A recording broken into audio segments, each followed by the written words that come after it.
Em nome do Pai, do Filho e do Espírito Santo.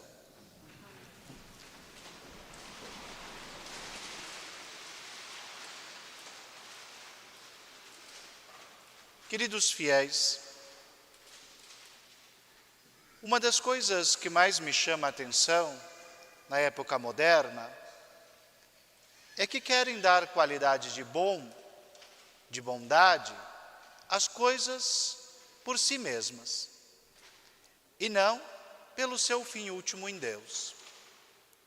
Vejam como se distorce o fim último da criação quando se louva as coisas pelos que elas são e não pelo seu autor. Tal atitude cheira a idolatria, cheira a dar a qualidade de Deus ao que não é Deus, mas obra de Deus. Quando apenas dizemos, bendita sejais, ó irmã terra, ou como alguns querem chamar, mãe terra, mãe mesmo é a igreja, que é a esposa de Cristo, e Deus. Terra é criatura e por si mesma não gera nada. Mas, quando se chama a água, o sol, as estações, a natureza, como um bem em si mesmo, o alimento, a amizade entre as pessoas, a boa convivência, a urbaneidade, como alguns defendem, em todas estas coisas, é claro que devemos nos regozijar, pois nos fazem bem. A boa educação, a boa cultura, o alimento que nos sustenta o corpo, a água que nos sacia a sede, que nos sustenta a vida. Em todas elas é claro que existe uma bondade, mas uma bondade que não é por si mesma e não pode ser. Ela vem de Deus, o único capaz de fazer tudo ser bom, o único bom de verdade, o único capaz de participar de sua bondade. Assim, o certo e piedoso que a tradição da igreja nos diz é bendito seja Deus pela água que nos sacia a sede. Bendito seja Deus pelo pão que nos sacia a fome. Bendito seja Deus pela amizade que nos permite partilhar o amor recíproco e amar o próximo. Bendito seja Deus por todas as suas obras. E os mais audazes, como um Francisco de Assis, ainda podem dizer, bendita a irmã morte. Bendito seja Deus pela irmã morte, que põe fim à vida terrena e nos abre a porta do céu. Bendita seja a doença, que nos faz ver a fragilidade do corpo. Bendito seja Deus, que permite a doença, o sofrimento, e não nos aniquila a alma, mas só fere o corpo por um tempo. Em todas estas coisas, Deus é o seu fim último e fonte de toda a benfazeja e de todo o louvor e de toda a gratidão e de toda a súplica. Nada pode estar usurpando o lugar próprio e insubstituível de Deus. Isto é o que nos transmite a santa tradição, os santos padres, os místicos, a doutrina reta da Mãe Igreja. Mas olhemos com atenção para o Evangelho de hoje, os 33 quilômetros que separam Cafarnaum de Caná, ambas em Galileia.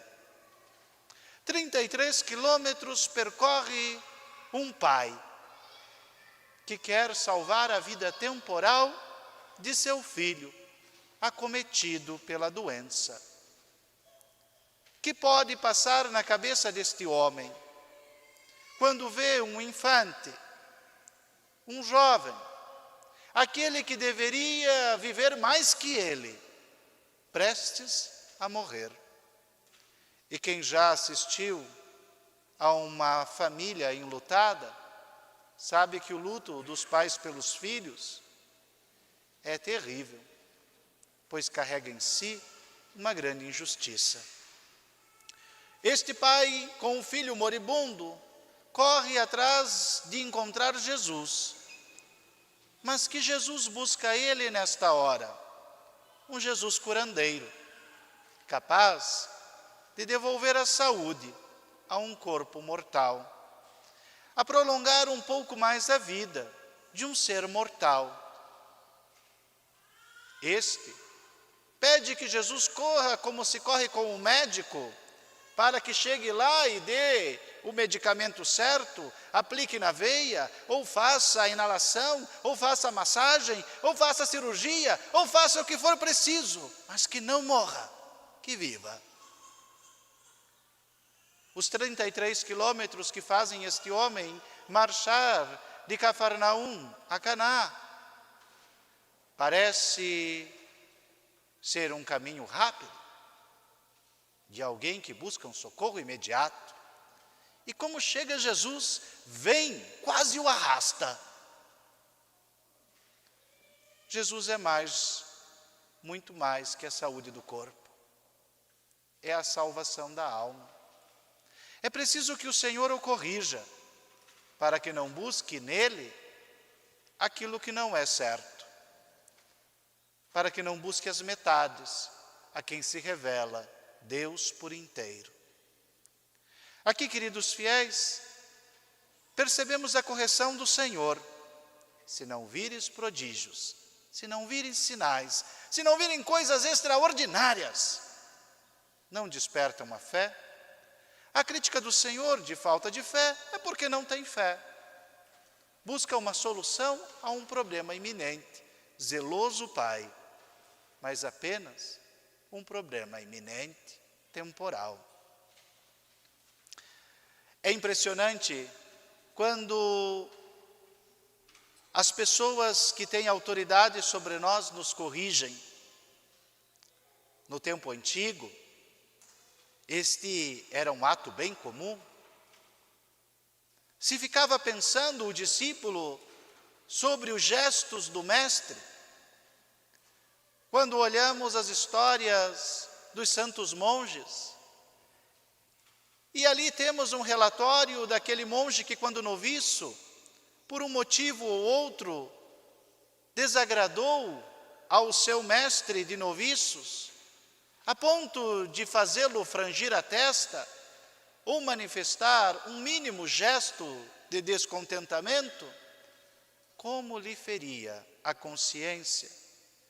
E quão profundo era seu pensamento em tornar reto o seu agir.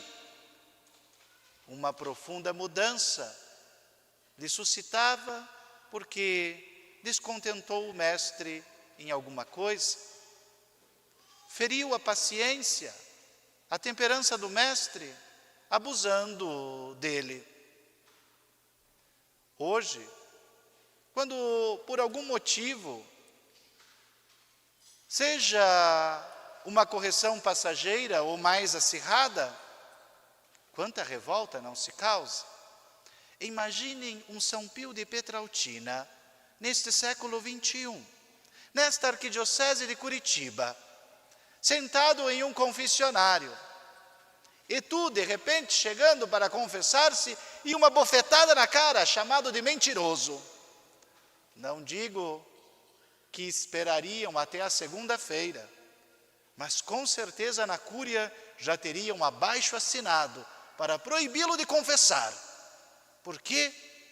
Porque corrigiu um fiel. Claro, seja por coação das leis ou pela fúria dos bispos, nós padres não damos bofetadas mais nos fiéis. Eu sempre digo, busque o confessionário, agrade a sua proteção. Mas, quando dizemos com uma palavra ou com um gesto, parece que aquela amizade humana se desvai. Não. É preciso ver o Cristo no sacerdote. Não simplesmente o amigo do cotidiano. Por vezes, a correção vem até sem o sacerdote perceber. é Cristo mesmo que age. Uma negligência, uma situação que muda, uma palavra mais áspera que feriu a consciência, a alma, que lhe faz tocar em um ato de mudança, não pode causar em mim ou em ti, quando corrigidos, a indignação. Mas como o bom noviço, devemos voltar ao sacrário da consciência. Se visitando-a, percebemos que ali existe muita vaidade, bendita a hora de conversão. Se visitando-a, percebemos que não, que o gesto não tem precedente, não há motivo causador na atitude pessoal, está com a consciência tranquila, alegra-te. Praticastes uma grande caridade, suportando o mal indevido. Não é isto também bom e louvável diante do Senhor? É isto, queridos fiéis, que hoje Jesus faz com este homem. O chama para acordar para a fé. Não para simplesmente uma paternidade temporal, mas para a saúde da alma, para a eternidade, para uma paternidade espiritual. Se não virem sinais, se não virem prodígios, não acreditareis. Quantos querem vir à missa e ver um milagre de Lanciano? Ou um milagre como aquele de Santarém, em Portugal, onde a hóstia sangra e sangra desde 1300 até hoje. Não. Estes milagres surgiram em tempos em que a Eucaristia era desacreditada, em tempos em que ela era violentada, em tempos que a fé se esvanecia. Quando o Senhor levanta o véu das espécies sagradas, é porque a fé já se foi. Aí, queridos fiéis, é preciso passar acima dos sinais. É preciso que obras extraordinárias tenham testemunhos extraordinários. Mas não é justamente o extraordinário que violenta o direito da virtude da fé? Bem-aventurado o que não viu, o que não tocou, mas acreditou. É palavra de Cristo, não de outrem. Aqui, queridos fiéis, o Senhor corrige este homem para que busque coisa mais alta, para que busque o que Ele mesmo veio trazer. Corre, Senhor, senão ele morre. Não precisa correr, basta uma palavra. Lembremos daquele centurião, homem que não era da raça de Israel, nem da religião hebreia, e que quando Cristo voluntariamente se dispõe a violar a lei hebreia e entrar na casa de um pagão, vai dizer humildemente: Domine, nós somos dignos. Senhor, eu não sou digno de que entres em minha casa. Diga uma palavra e meu servo será curado. Este quer sinais, aquele só quer que o Senhor realize o bem que veio fazer. Uma palavra. A fé está muito mais acesa no centurião do que neste pai de família da raça hebreia. O Cristo lhe dá a palavra: teu filho vive. Poderia ele livremente, com o uso do livre-arbítrio que eu e tu temos, decidir crer ou não. Nos diz São João que ele acreditou. E 33 quilômetros de volta marchou a Cafarnaum para encontrar a resposta do lábio de seus funcionários, de seus serviçais. O menino vive, a febre se foi. A hora, a mesma. A mesma de quê? Da palavra.